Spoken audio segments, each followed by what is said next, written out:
Hello, my name is Jodi Low, and this is the Leadership Lowdown, powered by the BBB and U Improved. The Leadership Lowdown cuts through the clutter and gets to the heart of what makes businesses tick. We want to share the stories that matter to you, all of the successes and triumphs and all of the pitfalls, and everything that happens in between. So with that, let's get on to today's show.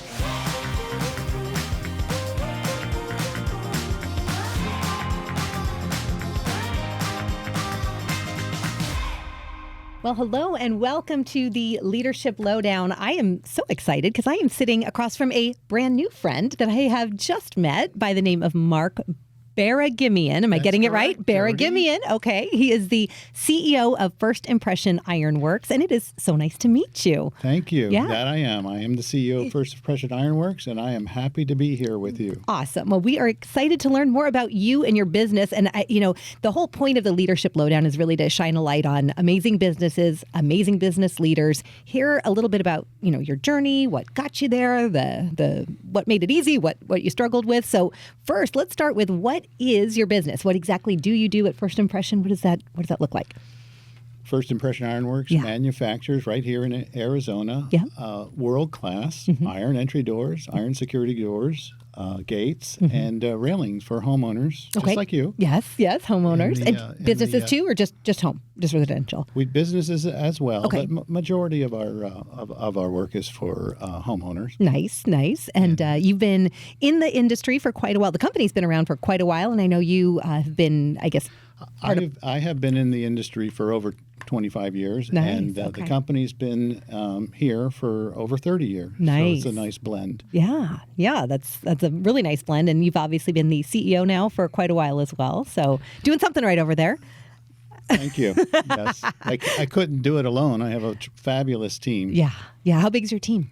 We have 165 employees. Holy cow. So big team. Very big team. Yes. That's awesome. So how did you get into this world? Because it's not every day that you meet someone that does the work you do. So what was the journey to get here? Yeah, I didn't dream of becoming an iron security door manufacturer when I was a young buck. I started out in the finance world. I was have a CPA, and I worked as a CPA. Okay. And then I was hired and ran companies and learned how to build and mature a company, and then I learned how to acquire companies. And I was in the home improvement business in another state for 2 decades. Okay.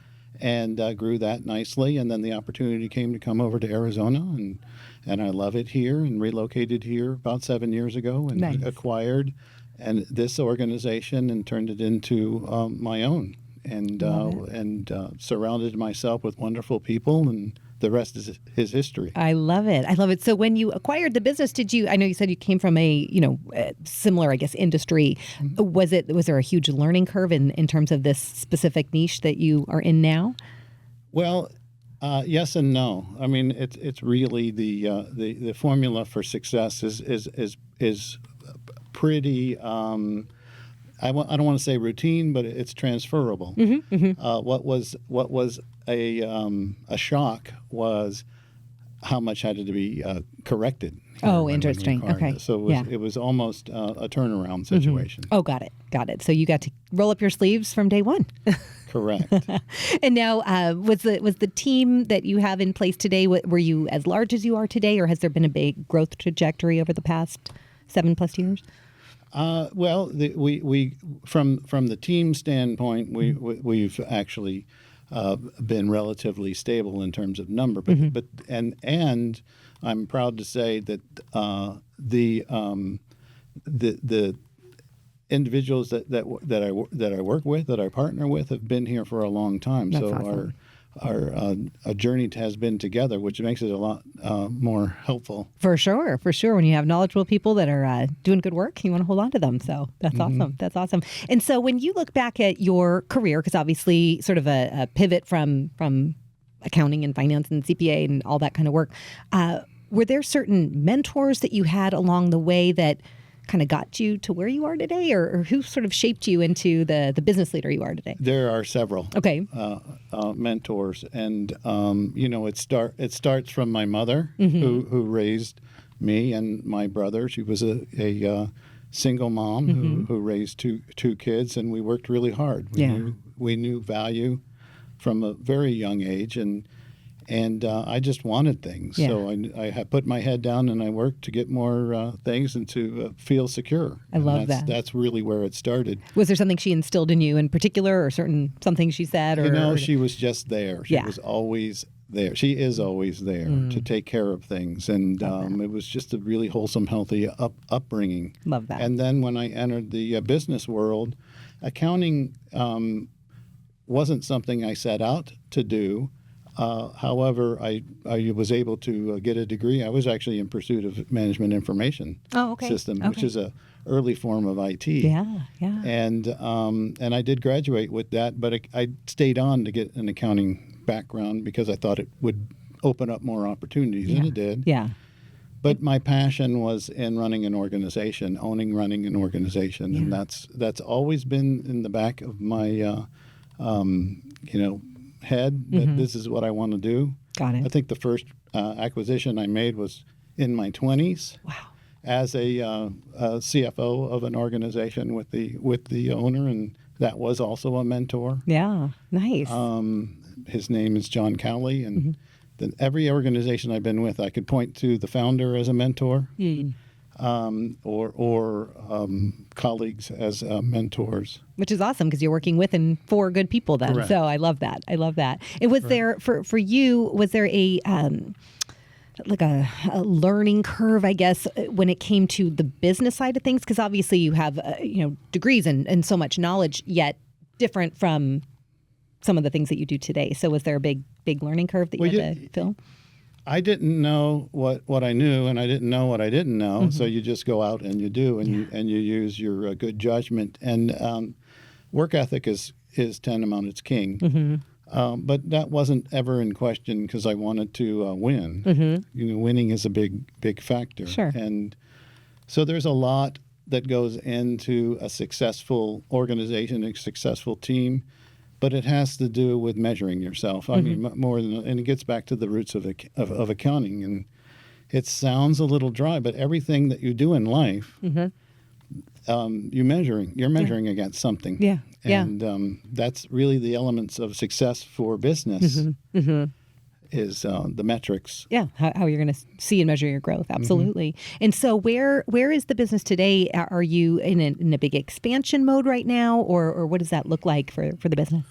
Well, there's many ways of expanding, and my chosen way is take the existing footprint and expand it as large as you can, and then acquire into new territories. So we believe that we've successfully expanded in the marketplace here in Arizona, and we're on a hunt for acquisitions, and we have acquired one, and we're in an LOI on another. So nice. So that's been my background. Yeah. is to acquire and combine, and it's not an easy task. No. Culturally, there's obstacles to overcome. Yeah. But everyone, it seems, has the right attitude, or they don't. Yeah. And, You figure that part out. Clear. Yeah, absolutely. What would you say is the biggest challenge that you've run into in that space in terms of the acquisitions? Finding the acquisition and getting the seller ready to sell. That's the biggest. So more of the process of it is the hardest part. Yeah. That is the hardest part. Yeah, absolutely. I don't want to undermine or make light of the transition and combining the organization, because that's challenging as well. But you can't get to that point unless you find a willing and appropriate entity to acquire. Absolutely. Well, and then you've got the people part and meshing cultures and getting the right people in the right roles and not being duplicative. So there's a lot of pieces to the puzzle, I'm sure. Yes, there are. Yeah, absolutely. What have you done in terms of that when you're bringing those different cultures together? How have you, I guess, finessed that or massaged that to create the culture that you wish to create within your business? Well, it's a common culture that's spread throughout the entire organization, and the first element of it is to announce it. We in ours it's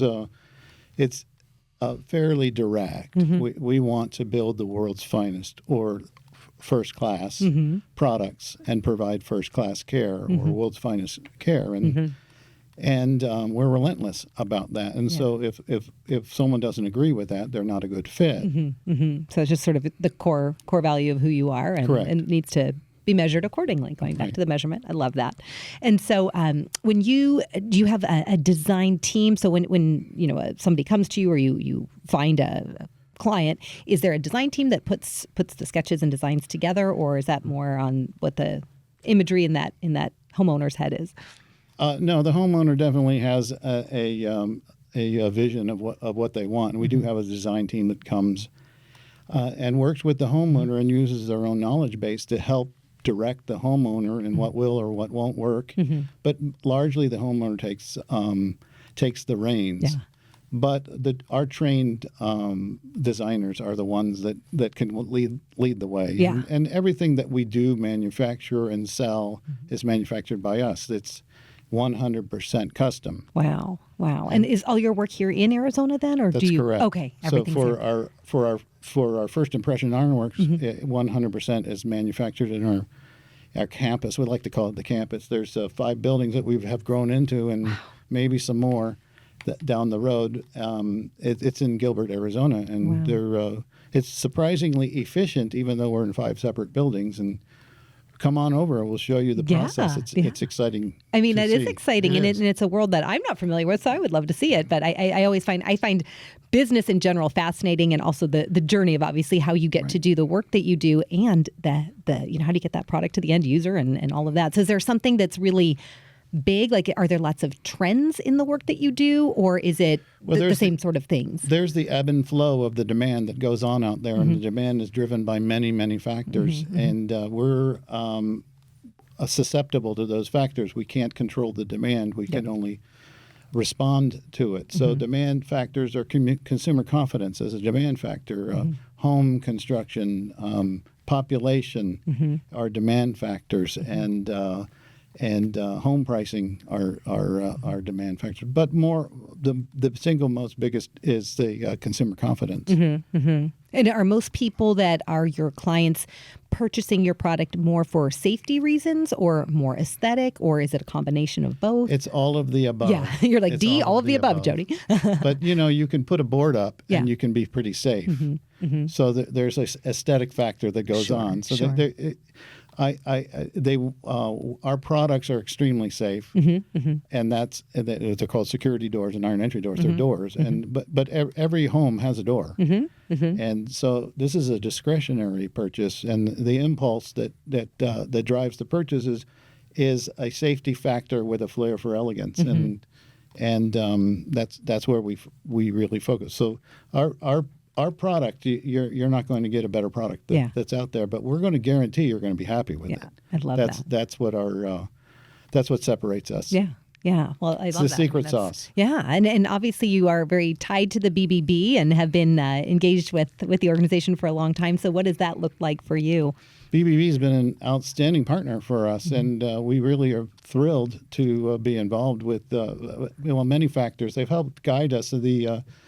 We've been involved with the Torch Award, and we're excited every time we're nominated. We've actually won it, and it's a fantastic program, and it's helped get us more involved and get us focused on other things. It's just simply the business, but it's helped us with customers in more ways than I can describe. It's kind of obvious that the Better Business Bureau works well with the community and with the organizations that are serving the community, and it's just been a great partnership. It's fantastic. Well, obviously, to win the Torch Award is a lengthy process and a laborious process to put everything together for that, and to be selected is quite an honor. So, congratulations to you, because that is no small feat. I deserve none of the credit. I know I do.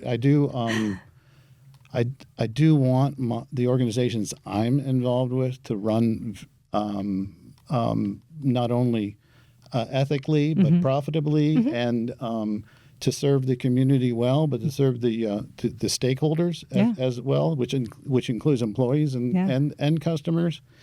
But I couldn't do it without the team. Yeah. The team really saw the vision and say, hey, let's promote this and see if we can and be recognized by others for what we stand for. I'm like, oh, I really only care about what we do stand for. But being involved with the Better Business Bureau has opened my eyes up to, hey, well, it's nice to share because we can learn something from one another. Sure. And I am sure for the team, it allows them to feel recognized and feel good for the fact that you're doing good work in the community. They don't just take it from me because that's what I'm supposed to do. It is very nice for the team to be recognized, and they deserve all of the credit. That's awesome. Is there are there things that you do internally to support your team, train your team, coach your team, whatever that might look like, that makes them sort of that secret sauce within your business? Well, the team is. It goes back to the basics. You'd be surprised. I might find that because you're astute and been around many businesses, I will tell you that more than likely 90% of the businesses have something called a job description. And I will also tell you that more than likely 90%, maybe closer to 99%, do not have a job description for every job. And it takes a job description. How do you expect a colleague, an employee, a teammate to do what they're responsible for doing if we can't even put it on paper? That is so when I say secret sauce, it all starts with let's agree on what needs to be done and who's responsible for it, and then let's measure to make sure it's being done. And let's get out of their way because they're responsible for it. So selecting the right person. Jack Welch used to say first who and then what. And that's great for aerospace and rocket science and probably medicine because you've got to be extremely creative. But for the nuts and bolts, it's first what, then who. Yeah, I mean, it makes sense in your industry for sure. Absolutely. When you find the good people, you want to retain those great talents and create that shared accountability between, like you said, if you have to set the clear expectation of what the role entails and finding that right person to fulfill that. I like to say that it's a 4-letter word, work. But it can be fun and rewarding, and we spend a lot of our time there and in our family, and we do feel like family as much as large as we are, as multiple locations as we get, we do feel like a family, and that's my objective, and that's where I prefer to work. Now, I don't mean a family business. It feels like a family business, but most of the businesses that are out there, especially in our market size or smaller, are lifestyle businesses for only there for the lifestyle of the owner. And that's not very inspiring for good, competent, and capable folks. They don't last long. So I've always wanted, and hopefully been successful, I believe I have, of converting the feeling of a family business, but a professional organization is underlying the theme of it. So moving from a lifestyle to a professionally run organization is what I do. Yeah, I love it. And what's the next step, or what's the future hold for you in the business? Obviously, growing through acquisition and things like that. Is there other products or anything you see in terms of those things? There's it's a funny story because one of the members of a CEO group that I belonged to years ago said he was from Texas. He said his daddy took him out to the garden and he asked a question similar to that, and the daddy said, "Look around you, son. You're either green and growing or you're brown and dying, and there's no in between." Pretty true. It's always looking forward, always growing. There's a 5-year plan that's pretty common in America, but there's a 50-year plan and a 100-year plan that's common among other cultures. And what I look for is the continuity of the organization. So the next step for me is continue our growth spurt through acquisition, through organic growth, and find a way to promote from within. Yeah, grow and inspire your people along the way. I won't be there forever. Exactly. You got to find the deep of the bench, right? Find that next tier. I love it. Well, I shared with you a little bit prior to jumping on the podcast today that I have a few fun questions that I'd love to ask you, because I think what these questions are designed to do is... I thought those were fun. They were fun. They are fun. I mean, I thought they were super fun. I'm having fun. Jodi. You having fun? Yes. I'm having fun too. Just a few questions just for our viewers and listeners to get to know a little bit more about you. So with that, I'm going to ask you first and foremost, Mark, what is your favorite word?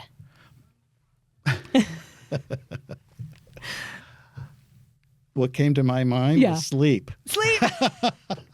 Spoken like a true business owner that, racks in the hours. Absolutely. So do you have a least favorite word?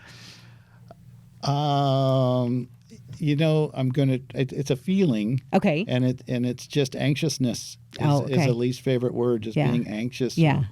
And when for you is the anxiousness like worry and like that kind of anxious, or I think it captures all of the above. Yeah. The worry or annoyed. Yeah. Yeah. So maybe the sleep will help offset the anxiousness. Right. Okay. I like it. I like where we're going. So my next question, what turns you on, whether it's creatively, emotionally, spiritually, like what lights you up? When the team succeeding, when one of my trusted partners in this is able to rise and change their life, that's really what turns me on. Yeah. It's we want to win. When we measure ourselves, sure. This is something I like to say. Metrics are important. They're used in everything, and it seems like, that's just numbers, and you get some resistance, but everything that we do, especially let's just talk sports. If we didn't keep score, you don't know who wins or loses. Yep. And continuing with sports, if you're a golfer, you want to improve yourself. So you got to keep metrics, and passing that along to the team helps them feel like they're winning. 100%. Or if they need to relook at their their path that they're on, it helps them and keep focused. So not every company does that, but every good company does. I love that. And kind of thinking in my mind, in the work that I do at U Improved, it's all about personal and professional growth and development, and that's a metrics, right? A metric to see where was I, where am I going, what's my career path, how am I expanding. You can look at the scoreboard, whether that's your balance sheet or your how am I contributing to the team, how am I growing my leaders. So I like love to that. take it to the lowest common denominator. What am I doing this minute? What am I doing this hour, this day that gets me on that path to help me feel nourished. So it's the accountant in me wants to take things down to the lowest common denominator. Yes. That impact that ties to the common goal. Yep. And everyone should have a metrics and pace. Yeah, no, it makes complete sense. They can measure themselves by, and then the rest takes care of itself. I can basically go home and sleep. Yeah, there you go. Meeting goal number 1. I love it. So what turns you off? Drama. I like to avoid it like the plague. Yeah. No time for that. No time for that. I hear you. That's a good one. So what sound or noise do you love? I love the music. Just any song that's playing. No certain genre or artist or. Yeah, I'm a product of a particular generation. I like to listen to the music of that generation. Are you going to share what generation or what music? I like listening to the 70s generation. Yeah, fun 70s stuff. Yeah, a little disco in the office. If I come and visit, am I going to hear good 70s? Yeah. It could be distracting to others, but it's at my leisure or on my walks or on runs and love it. Exercising in the car. Love it. Fun fact, I started my career in radio advertising, and it was for a 70s station. So I don't know if you remember, if you were in the Valley at that time, obviously like 30 years ago, but it was an all 70s station back in the day. And it was pretty fun. There's good tunes. That's great. Yes. Yeah, I was in a valley, but not the valley. Not the valley, I was right. in the San Fernando Valley. Oh, okay. Different one. Ours is better, right? Yes, it is, because we're here. We're here. Exactly. So if that's your favorite is music, what sound or noise do you hate? I don't have any hates. No. No sound that just... Yeah, probably crashing or accidents or something that's dramatic, Going back to the drama. Yeah, something that's explosive or... I don't really like the sound of loud cars or motorcycles revving. Yeah. You and me both. I don't like it. Annoying. I don't get it. I think it's just, I'm with you. It's attention getting. Totally. I get it. They don't want to get hit, but then there's a level higher. Yeah. There's a reason behind it sometimes that's frustrating or annoying. I got it. So what profession, if you could do it all over, what profession would you love to attempt if you weren't doing what you do? I would get into what I'm doing sooner. Oh, okay. Rather than later. But, interesting. I couldn't without the knowledge that I gained in the first year. So I love what I'm doing. I love that. Yeah, That's great. Exactly no remorse or I mean, you always have what if, what could, but I don't dwell on it. Yeah. I just use it for the next round. Yeah, that's good. Is there a profession that you think would sound utterly horrible that you would never, ever, ever want to do? Acting. Interesting. Yeah, you seem like a pretty direct, real guy. So I don't think that there's much of that acting gene. Yeah. And it goes back to drama, right? If you don't like drama, you don't like acting. Good segue. I love it. Yeah, that would be tough. You get what you see. I give what you hear. That's good. It's a good rule. I like that. And my final question for you. If heaven exists, what would you like to hear God say when you arrive at the pearly gates, Mark? He's proud. I like that. That's what I'd like to hear. Yeah. Well, it sounds like through the work that you do, and obviously, or she. Hey, I'm all about that. You never know. I love the fact that your people are such a big part of your team success. Huge. And it's again, you don't have the success you have, and you don't win torch awards, and you don't get to any place of success, in my opinion, my humble opinion, without the magnificent people that support you to get there. So it's not when you get to a point where it's not only about the finances. Yeah. Finances are important because it's part of the measurement when you win or lose. It's about the people that you influence. Yeah. And that you trust and you partner with, and that's what drives me. Yeah, and how you inspire them and grow them along the way. I love it. Well, this being the Leadership Lowdown, do you have a final closing, I guess, word of wisdom or thought or anything that maybe you learned along the way, a mentor shared, or something from your experience that you would love to share with our listeners? Well, we've shared a lot of them, but the rule of thumb is you have to agree on what needs to be done, communicated, and then hold accountable that it's being achieved. That's a good one. I like it. Well, you're leaving everyone with a little thought to ponder, and I appreciate you being a part of our show today and sharing a little bit about the company. Thanks and for you inviting and background. Me. Absolutely. My pleasure. Well, it's been a pleasure having you. And again, this has been the Leadership Lowdown with myself, Jodi Low, as your host. And remember, leaders are learners, so remain curious and keep leading with love. And with that, thank you so much for being a part of it. You're welcome. Appreciate it, Mark.